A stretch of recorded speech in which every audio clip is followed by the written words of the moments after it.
how much the people who are coworkers hated it. And that was to stop Georgia voter ID. But the left has gotten more sophisticated. It's not just about voter fraud, it's about changing how we run elections, the architecture, national popular vote you just heard, but also ranked choice voting, same-day registration. It's not voter fraud, but they're changing the rules of the game. And that's the next step. The most important thing you guys can do is stop private funding of elections, like Center for Technology and Civic Life, the Zuckerberger $450 million. That changed the election more than anything. $450 million. And that's a drop in the bucket. They've been spending hundreds of millions in this space since 2005. When we go to court, the other side of the courtroom doesn't have enough chairs for all the lawyers. They have 15 lawyers in some cases. Right. And what everybody needs to realize is what we all understand, folks on the left dismiss, which is for fair and secure elections, you need both access and security.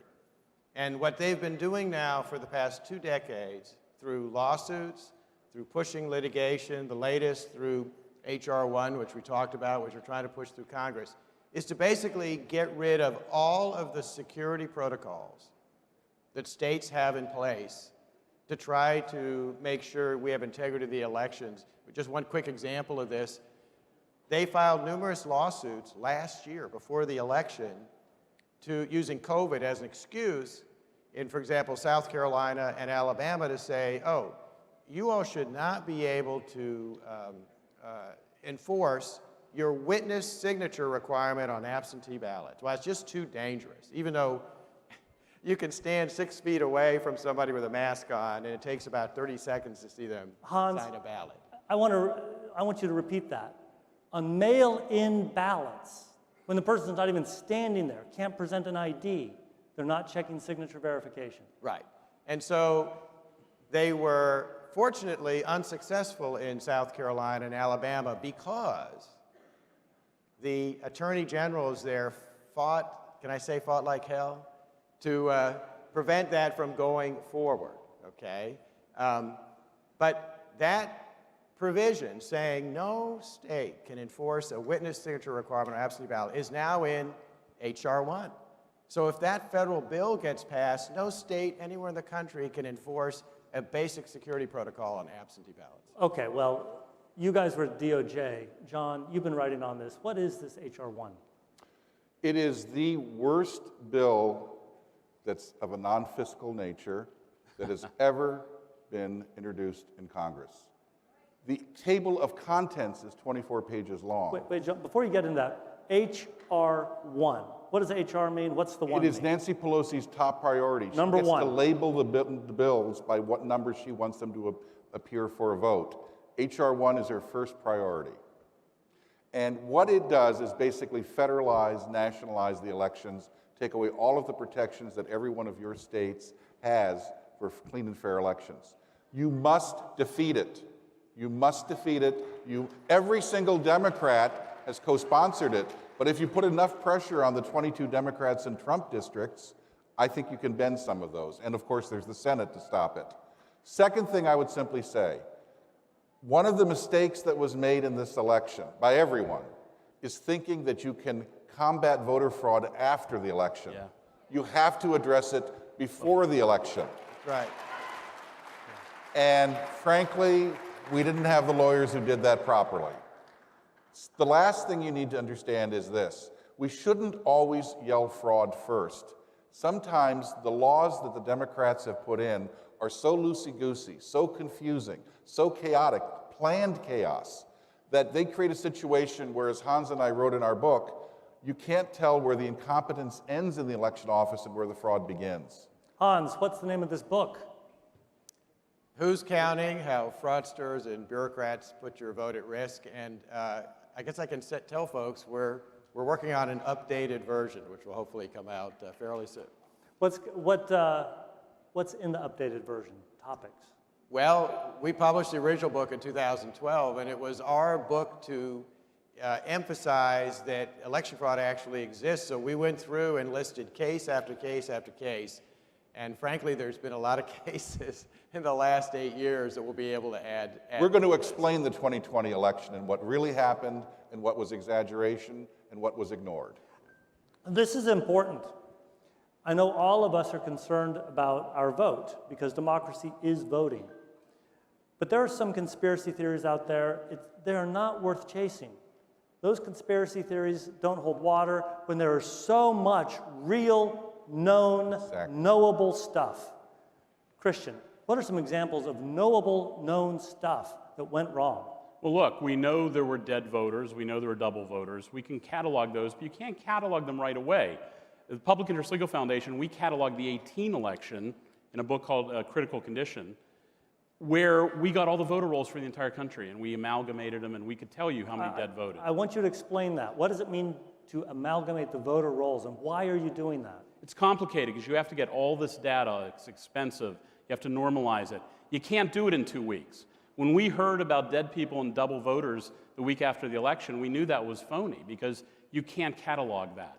You can't just go challenge hundreds of thousands of voters because it's a civil right. Let's just, anytime somebody says, no, that didn't happen, I think you're telling me, telling all of us, you can't know that it didn't happen yet because it takes Dan, time. one piece of advice for everyone in the audience. When you buy a car, you do some research. When you buy a washing machine, you do some research. When someone comes to you and says, I have the grand solution and answer for all voter fraud, and I have the secret sauce, you know, there's some grifters out there, and they were active in this election, and you don't automatically send them your money. Kick the tires. Okay, this is critical. My mom used to call me and say, well, I'm hearing this one organization I really like say this, but then there's another organization I hear saying the opposite. Who am I supposed to trust? Now, all of us live in the swamp. And all of us, we could, you know, if you bought us enough beer, we could probably tell you all the organizations that are truly good and all the organizations that are not worth your time or your money. But there are these organizations that they chase the dollars. They'll sound like they're earnest, but they're just trying to get your money. Gentlemen, what do we do? You called them grifters. Can you help us? Heritage Foundation. Hans, you're with the Heritage Foundation. Can you tell us some of the things you're doing? Probably the biggest thing we've been doing at Heritage, frankly, for years, is we've been making recommendations to states on what their laws ought to be in this area. I did a series of studies to basically show that this claim, for example, that voter ID keeps people from voting is totally untrue. The evidence clearly shows that's not the case. We have this election fraud database. I think you all know we're up to over 1,300 cases. And we have a new project we're working on this year. We're going to create an election integrity index that's going to rate every single state in the country on how good their laws are on this issue. Look, we're not... Just a second. I've got to turn to Christian. Can you name me one excellent organization?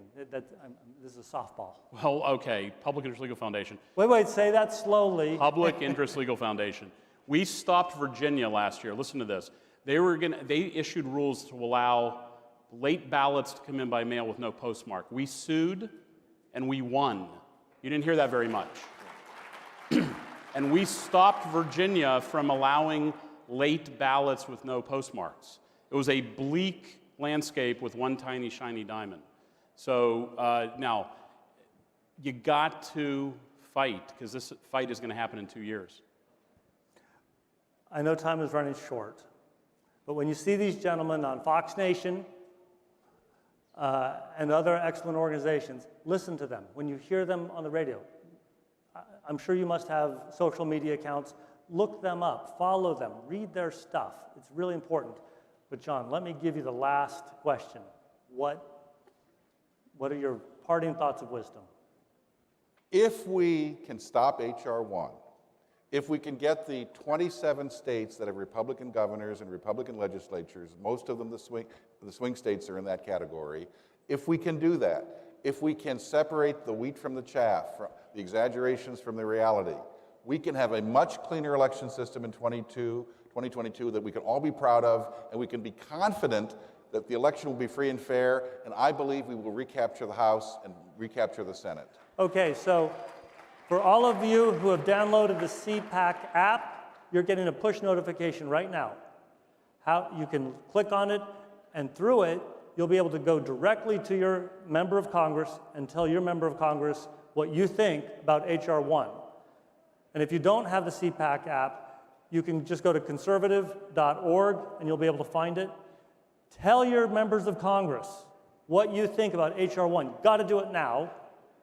And then make sure your friends know how they can do the same thing. Right. Thank you, gentlemen. Really Thank you. Thanks for watching, and if you haven't already, please consider subscribing to our channel. And while you're at it, please leave us a comment. Thank you for watching.